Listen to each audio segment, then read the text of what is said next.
Soos genoem, gesels ek vanoggend met Michelle Miller en sy is van Amerika en sy is hierso in Suid-Afrika om bietjie die lig te skep of die lig te plaas op die rol wat sosiale media kan speel in landbou. En sy staan ook bekend as the farm babe. Michelle, welcome to Grootplaas. Yes, thank you so much for having me. It's a crazy honor for me, and I've seen you on social media, and it's just so amazing to see that, you know, people who are really active on social media, everybody's got their cause and they've got their thing, their niche that they're talking about, and you do agriculture. I do. Why? It is the world's... Is that a broad enough first question? Yes, why? Yeah. Yes. You know, there's just such a disconnect to where our food comes from. Yeah. And I just realized that I just wanted to give farmers a bigger voice. You know, people, we're all tied to food, but yes, people don't really know where it comes from, and there's a lot of misinformation. So, you know, my background was kind of this big city girl turned farmer. I kind of went to college in Los Angeles and downtown Chicago. And when you're in this urban area, you fall victim to a lot of misinformation. Yes. You hear from activism and, you know, policy and food labels and all this confusing stuff. And so I went from being this like anti-GMO activist, being really skeptical about agriculture and paying a lot for groceries. I really couldn't afford it. But then I dated a farmer and I moved to rural Iowa. So I went from this... And your eyes LA, opened. yeah. Going from like LA and Chicago to a town of 1,000 people in rural Iowa was like, okay. And it just inspired me, because when you start to talk to farmers about farming and not just what we hear in the media, you realize, wow, like I just took it upon myself. I just really became passionate about telling their stories, because I felt like I was duped, you know? Like the media lies to us, food labels lie to us, this misleading information, and I was like, I gotta take revenge on my wallet and like fight back and give science. I mean, people just don't know what they don't know. And isn't that the wonderful thing about social media? I sometimes feel people really underestimate the power social media has. It's not just platforms where you sit and complain or sit and rejoice about your life. It's got so much power, and I think you've experienced it. Yeah, absolutely. And that's kind of what I talked about in my keynote speech this morning, was the power of our voices, right? Through something as simple as a tweet, I was able to completely change Burger King's perspective on marketing their beef, and ended up retracting an ad that they did. And it's just little things like that. You're just like, wow.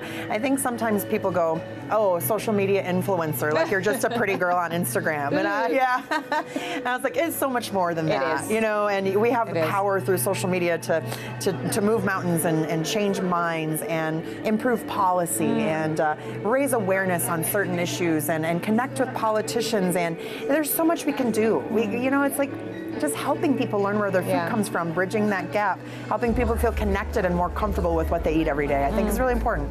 It really is. And obviously we are sitting here and talking to each other, you out of the framework of the USA, and we sitting here in South Africa.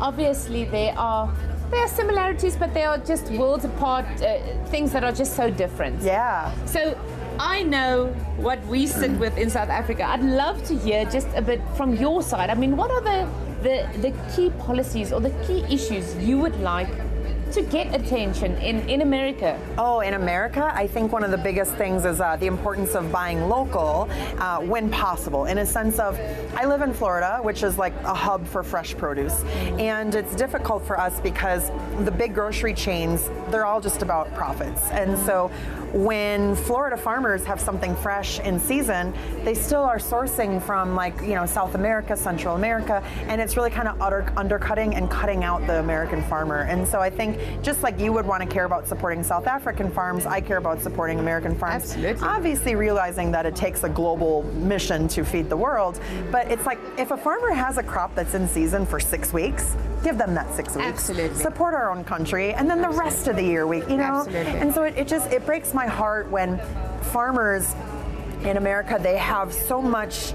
It's really expensive to pay their workers. Like, I know some farmers that are spending $30,000 a day just in paying their workers. Wow. And if they don't get paid enough to at least break even, that's heartbreaking. To have to work so hard to grow a crop and then be like, well, we're just going to let it rot in the field because they're not offering me enough money. Oh, no. And so when you take away the cost to do business, well, why would they buy it from a Florida grower when they can get it from Mexico for pennies on the dollar? Yeah. And that's really unfortunate. So I think my number one cause that I care most about in my own country is to just say, like, hey, like calling out these grocery store chains, Absolutely. calling out these big corporations to say it's not just about the almighty dollar.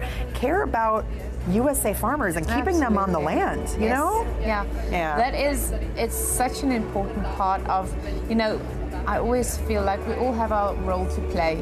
Yeah. And some people, the roles look different and they sound different, but you've got your role to play. And you chose social media, or social media chose you, which way ever. How did you start?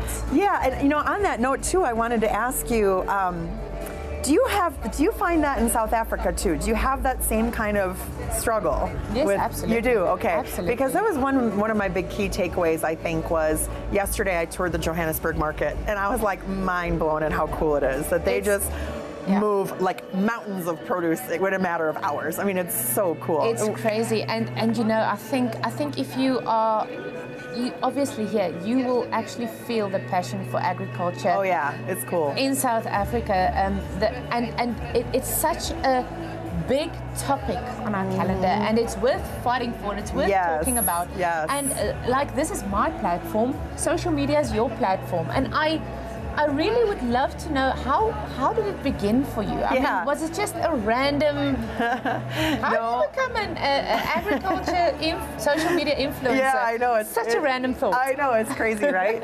So I started the Farm Babe in 2014, so just about 9 years ago now, and it was.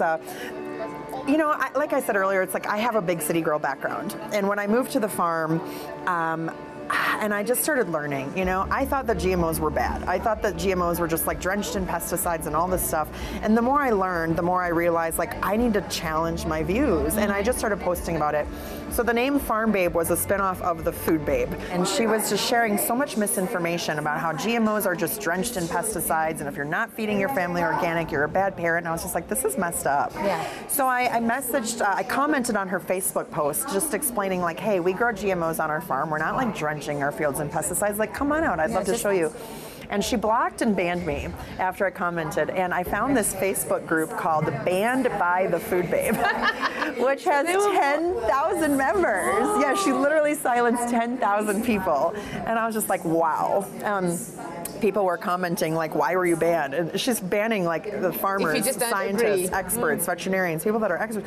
And so I started the Farm Babe as a spinoff of the Food Babe, because like when she blocked me, it was kind of just lit a fire under me. And combining that with like the misinformation in the food labels, I just got fired up about it. And so I started the Farm Babe as a spinoff, and I was like, I just need to tell the truth. Like, these other people are not telling the truth. And so I just took it upon myself, and it really just grew from there. I had some posts go viral. And just started traveling and speaking all around the world. I'm so honored to be here. I love it. It's, you know, I'm reaching about 4 to 5 million people a month now on social media. So it's like hundreds of thousands of followers. And sometimes, you know, that was really my mission this morning, was to share, you guys have amazing voices in agriculture. So I just want to help amplify them and inspire other people in our industry to speak up. We really can move mountains. We just have to get out there and talk about it. Oh my goodness, I agree with you so much. It's actually crazy. And like I say, we all have our platforms. Just use it. Yeah. The thing is, did you ever think that, I mean, you were a city girl.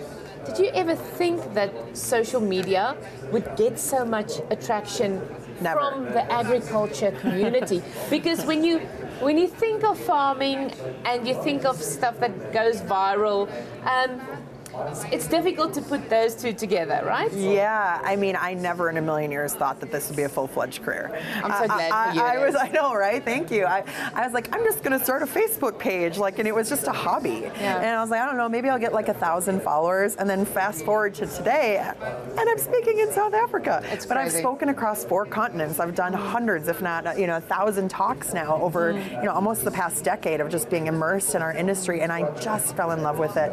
And it's been so cool, because it's like, they say if you love what you do, you don't work. And I do not work. That is the best cliche. I will take it. I know. Live by that cliche. Yeah. It is the truth. Every day I wake up and I'm just like, pinch me, I have the world's coolest career. Like, It's true. who else?